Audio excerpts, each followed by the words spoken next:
Hello everyone, আসসালামু আলাইকুম। Welcome back to my new blog video. সবাইকে গুড মর্নিং আর পয়লা ফাল্গুনের শুভেচ্ছা জানিয়ে আজকে ব্লগটা শুরু করছি।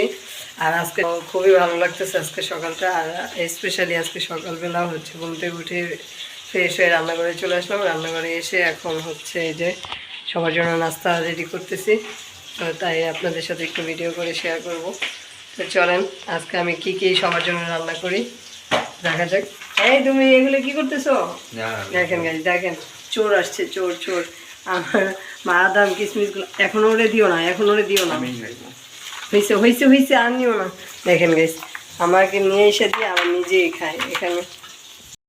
তো গাইস এখানে হচ্ছে এই যে নুডলস রান্না করবো। সকালবেলা সবাই নুডলস খাবে বলতেছে, তার জন্য হচ্ছে যে এখানে পেঁয়াজ কাঁচামরিচ কেটে তেলে দিয়ে দিছি, আর তার সাথে হচ্ছে এখানে যে টমেটো দিব নুডলসে। হচ্ছে এই যে নুডলস সিদ্ধ করে রেখে দিছি, এই যে নুডলসের মশলা। আর এখানে যে দুধ আছে, তো ফ্রিজ থেকে নামিয়ে ভিজিয়ে রাখছি। হচ্ছে এই যে দুধ চা থাকবে। তো এই তো গাইস কাঁচামরিচ পেঁয়াজ ভাজা হয়ে গেছে। দেন তারপরে হচ্ছে এই যে ডিমগুলো দিয়ে ভালো করে নেড়ে চেড়ে একদম ভাজা ভাজা করে নিচ্ছি। এরপরে হচ্ছে টমেটো যেগুলো কেটে রাখছিলাম ওগুলো দিয়ে দিচ্ছি। এখন এগুলোকেও একটু ভালো করে ভেজে তারপরে হচ্ছে নুডলসগুলো দিয়ে দিব।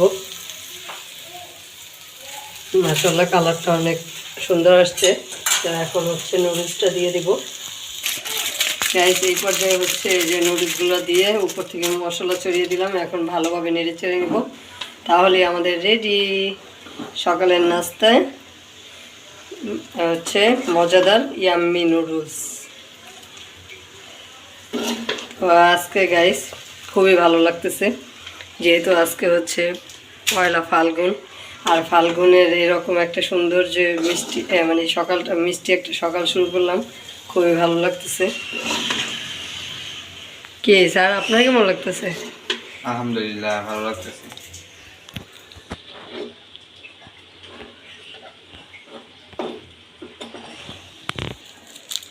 আম্মু এগুলো কি আমাকে ফাল্গুনের শুভেচ্ছা জানাই না আম্মা?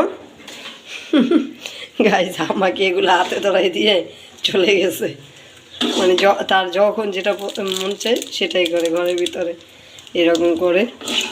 ছোট বাচ্চারা আর কী করবে, তাদের দুষ্টুমি করা মানে যখন দুষ্টুমি করে তখন রাগ ওঠে, কিন্তু যখন আবার হচ্ছে চুপচাপ থাকে তখন মায়া লাগে যে কী জন্য বকি কী জন্য মারি। ছোট বাচ্চারা হচ্ছে ঘরের লক্ষ্মী জিনিস।